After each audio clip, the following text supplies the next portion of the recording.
Hello everyone. तो आज हम लोग प्रबंधन के एमसीक्यू को सॉल्व करेंगे जो कि हमने अरिहंत पब्लिकेशन की बुक से लिए हैं। इसमें कुल 1500 आपको ऑब्जेक्टिव क्वेश्चन मिल जाएंगे। ठीक है, पहले चैप्टर से हमने जो लिए हैं इसमें पहला क्वेश्चन है, प्रबंधन दूसरों से कार्य करवाने की मानी जाती है तो क्या मानी जाती है? कला। कोई भी कार्य समय पर पूर्ण होना ही पर्याप्त नहीं होता, उसे न्यूनतम लागत पर सही ढंग से किया जाना भी आवश्यक है। प्रबंधन की कौन सी अवधारणा इससे संबंधित है?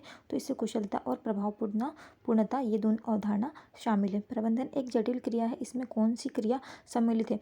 इसमें कार्य का प्रबंधन, परिचालन, लोगों का प्रबंधन, ये तीनों क्रिया सम्मिलित है।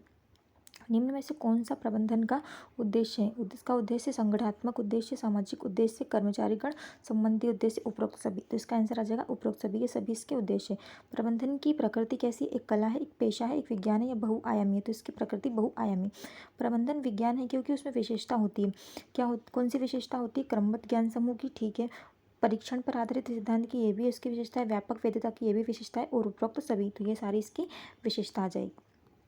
प्रबंधन क्या है? प्रबंधन क्या है? एक कला है, एक विज्ञान है। कला विज्ञान दोनों है, दोनों नहीं है?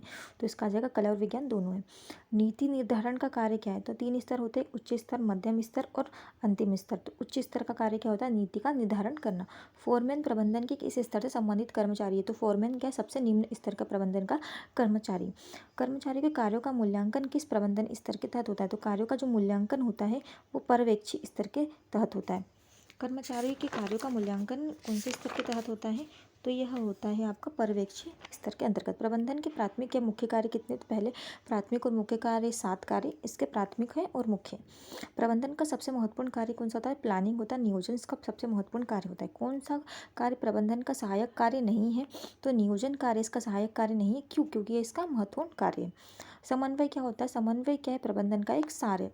प्रबंधन की कार्यों की कुंजी किसको कहा जाता है? तो यह किसको कहा जाता है? समन्वय को कहा जाता है। ठीक है, समन्वय को कहा जाता है प्रबंधन कार्यों की कुंजी। किसको? समन्वय को।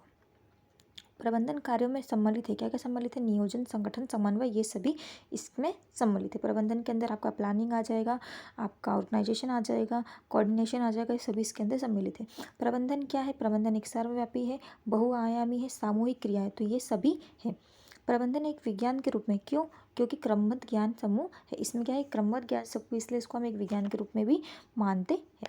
प्रबंधन परिवर्तनशील वातावरण में किसी संस्था के कार्यों के नियोजन, संगठन, निर्देशन, नियंत्रण तथा संसाधनों के उपयोग करने की प्रक्रिया। ये कथन क्या है? ये कथन बिल्कुल सही है, सत्य है। ठीक है, इसके बाद में आ जाएगा प्रबंधन औपचारिक रूप से संगठित दलों के व्यक्तियों के साथ काम करने की एक कला है। तो ये कथन किसका है? ये कथन हम देखते हैं किसका है। ये कथन है अपना हेरोल्ड डी क्रूज का ये कथन है। वैज्ञानिक प्रबंधन के पिता कौन है? वैज्ञानिक प्रबंधन के पिता है आपके हेनरी फ्योल। प्रबंधन लोगों का विकास है, ना कि वस्तुओं का निर्देशन। प्रबंधन ही व्यक्तिगत प्रशासन। ये कथन किसका है? ये कथन है लॉरेंस एप्ले के। उसके बाद में निम्न में से कौन सा प्रबंधन प्रक्रिया का भाग नहीं है? तो नियोजन, संगठन, नियंत्रण, ये तीनों भाग है, लेकिन मार्केटिंग ये इसका भाग नहीं है। विपणन। प्रबंधन प्रत्येक व्यवसाय का गतिशील एवं जीवनदायी तत्व है। इसके नेतृत्व के अभाव में उत्पादन के साधन मात्र ही रह जाते, कभी उत्पादन नहीं बन पाती। ये कथन किसका है? एक बार उस स्टेटमेंट को पढ़ लिया जाए। ये कथन है वैसे पीटर एफ ड्रकर का है। इसको एक बार और पढ़ लेते हैं हम। प्रबंधन प्रत्येक व्यवसाय के गतिशील एवं जीवनदायी तत्व है, पर इसके नेतृत्व के अभाव में उत्पादन के साधन मात्र ही रह जाते, कभी उत्पादन नहीं बन पाते हैं। ये कथन है पीटर एफ ड्रकर का। अवधारणा एक आकार रहित विचार है जिसे विशिष्ट उदाहरण अथवा दृष्टांतों से सामान्यीकृत किया गया। ये कथन किसका है? ये कथन है वेबस्टर शब्दकोश का। इनमें से किसे प्रबंधन के संज्ञा के रूप में माना गया है? किसको माना गया? पेशे और अनुशासन दोनों को। कौन सी अवधारणा प्रबंधन की क्रिया के रूप में नहीं है? प्रणाली के रूप में। अवधारणा प्रबंधन की क्रिया नहीं है। फ्योल से प्रेरित होकर हेरोल्ड और सिरिल ने एक नवीन विचारधारा प्रदान की जिसका नाम है प्रबंधन प्रक्रिया पद्धति। प्रबंधन की आवश्यकता है, क्या है आवश्यकता? निम्नतम स्तर पर, उच्चतम स्तर पर, मध्यम, तीनों स्तरों पर इसकी आवश्यकता पड़ती है। प्रबंधन क्या होता है? कला और विज्ञान दोनों है। निम्नलिखित में से कौन सा कथन सही है? प्रबंधन की अवधारणा स्थिर नहीं है। ये कथन बिल्कुल सही है। क्यों? क्योंकि इसकी अवधारणा क्या है? स्थिर नहीं है। ये कथन सही है। प्रबंधन अन्य लोगों से कार्य कराने की कला है। यह कथन किसका है? यह कथन कैसा है? तो ये लोकप्रिय, सामान्य या बेकार? तो अत्यधिक लोकप्रिय कथन है। प्रबंधन की अवधारणा को कितने भागों में बांटा गया? 2 भागों में बांटा गया है। प्रबंधन की अवधारणा कौन कौन सी है? तो प्रबंधन संज्ञा के रूप में, प्रबंधन क्रिया के रूप में, दोनों इसकी अवधारणा है।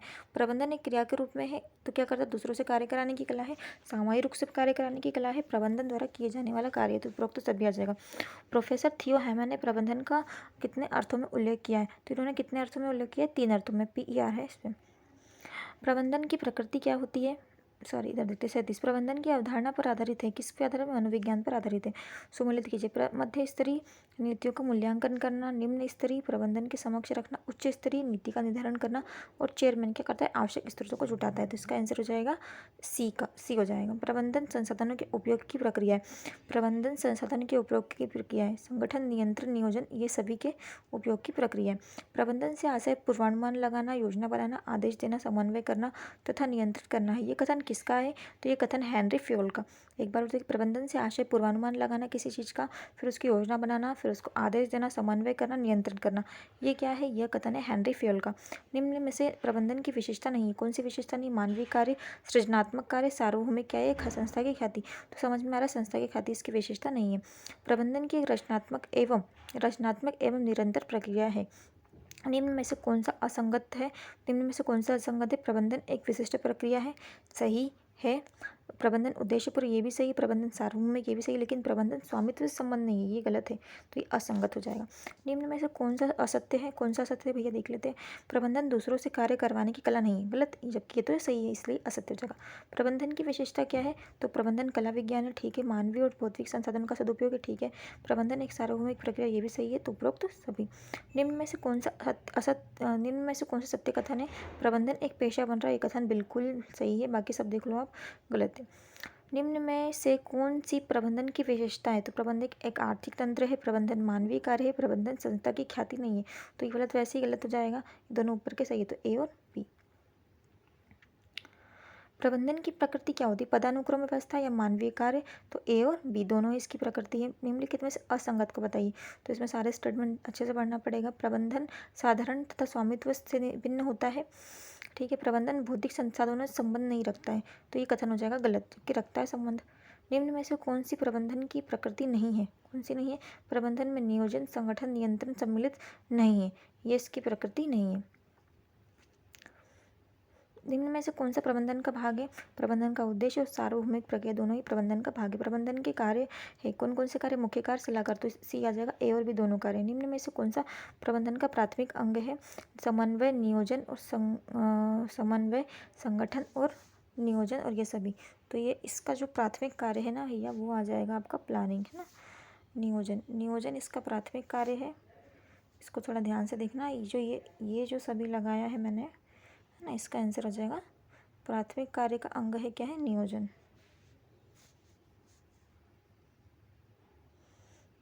नियोजन, संगठन, समन्वय, सॉरी, अगर इसमें आपको प्राथमिक कार्य बोलेगा तो आप नियोजन लगाना, लेकिन यहाँ पे आपको अंग बोला है ना, तो इसमें आपको डी लगाना है, ठीक है।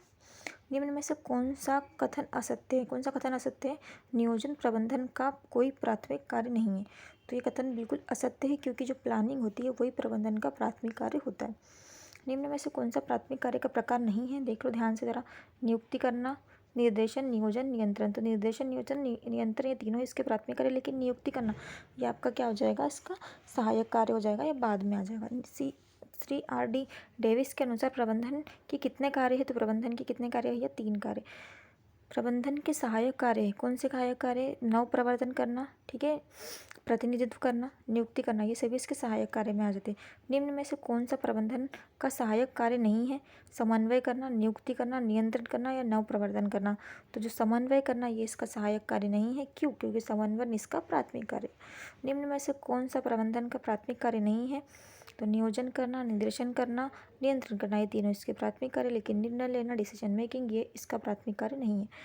निम्न में से कौन सा कथन सत्य है? कौन सा कथन सत्य? समन्वय प्रबंधन का प्राथमिक कार्य, ये कथन बिल्कुल सही है, क्योंकि निर्णय, नियोजन, निर्देशन, ये प्रबंधन के सहायक कार्य, दोनों सहायक कार्य नहीं है, और ये जो प्राथमिक कार्य लिखा है ये उसका सहायक कार्य, ठीक है। तो तीनों में उल्टा दे दिया। देखो निर्देशन और नियोजन ये दोनों क्या है, प्राथमिक है, तो यहाँ पे सहायक कार्य लिखे थे, दोनों तो गलत हो गए। निर्णय लेना प्रबंधन का प्राथमिक कार्य, बिल्कुल गलत लिखा है, क्योंकि निर्णय लेना इसका सहायक कार्य है, तो ये तीनों तो वैसे ही गलत हो गए। ऊपर का बचा समन्वय, तो ये प्राथमिक कार्य बिल्कुल सही। देखो प्राथमिक कार्य कौन कौन से एक बार मैं बता देती हूँ ताकि आपको कन्फ्यूजन ना हो, है ना। प्राथमिक कार्य कौन कौन सा है एक बार बता देती हूँ आपको। एक तो आपका हो जाएगा नियोजन, ठीक है, ये आपका प्राथमिक कार्य है। निर्देशन, ये आपका प्राथमिक कार्य है। समन्वय, ये आपका प्राथमिक कार्य। तो 3 कार्य तो प्राथमिक है, नियोजन, निर्देशन, समन्वय।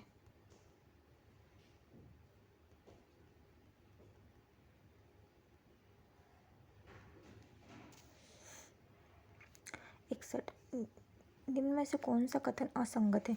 नियुक्ति करना प्राथमिक कार्य, देखो नियुक्ति करना कौन सा कार्य है, प्राथमिक कार्य है, तो बिल्कुल भी नहीं। नियुक्ति करना अपना सहयोगी कार्य है इसका। नियंत्रित करना प्रथम का प्राथमिक कार्य, ये गलत हो गया। नियंत्रण लेना प्रबंधन का प्राथमिक और सहायक कार्य, ये भी गलत हो गया। उपरोक्त सभी।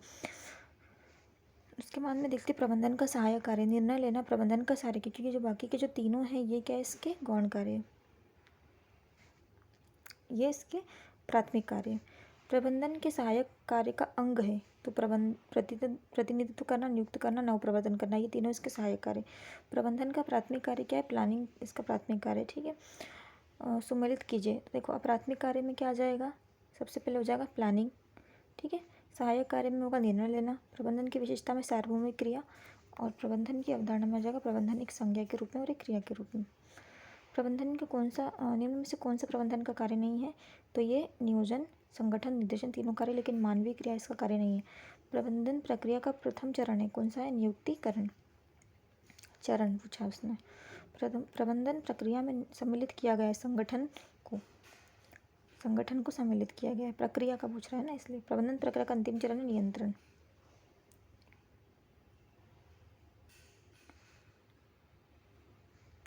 प्रबंधन में प्राथमिक कार्यों को प्रबंधन करना कहा जाता है आंशिक सत्य है।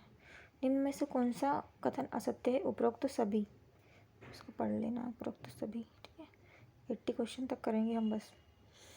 व्यावसायिक दृष्टि से प्रबंधन का महत्व किसे नहीं माना है, जीवन स्तर में सुधार को व्यावसायिक दृष्टि से प्रबंधन स्तर का स्तर नहीं माना है। तो व्यावसायिक दृष्टि से कौन सा, संस्था की ख्याति, उद्योग का उद्देश्यों का निर्धारण, प्रतिस्पर्धा पर विजय, ये सारे क्या है, व्यावसायिक दृष्टि से प्रबंधन का महत्व है, ठीक है। निम्न में से कौन सा कथन सत्य है, जीवन स्तर में सुधार राष्ट्रीय दृष्टिकोण का महत्व है।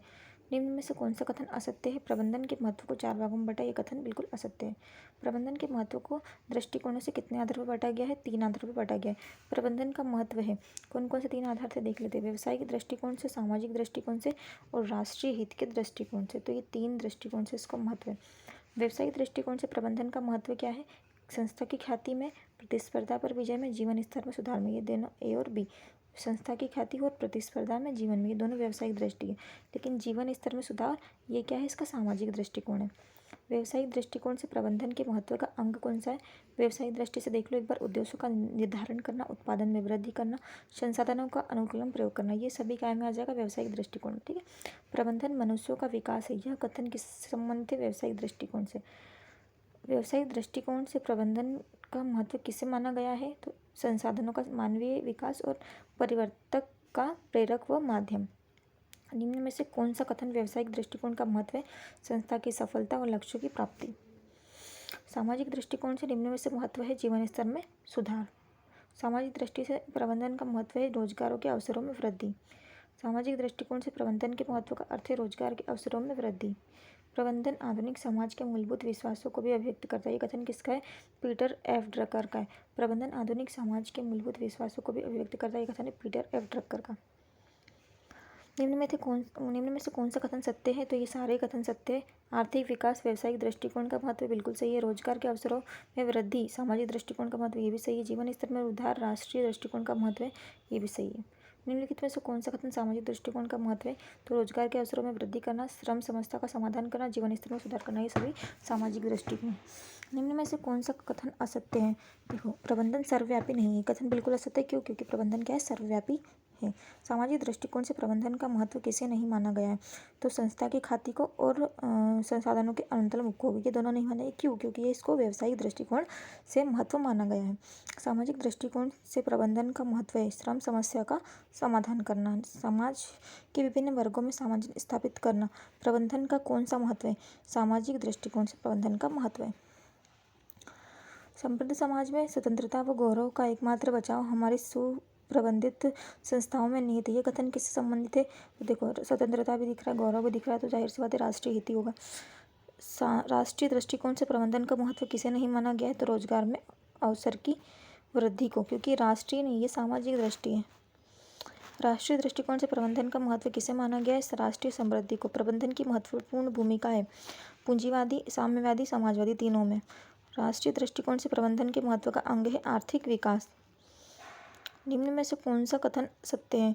राष्ट्रीय समृद्धि राष्ट्रीय दृष्टिकोण से प्रबंधन का महत्व है। निम्नलिखित में से कौन सा असंगत है? औद्योगिक विकास द्वारा रोजगार के अवसर में वृद्धि हो सकती है। तो सत्य होना चाहिए, लेकिन इसमें 99 का बी दिया है। औद्योगिक विकास द्वारा रोजगार के अवसर में वृद्धि हो सकती है। ठीक है, थैंक यू सो मच।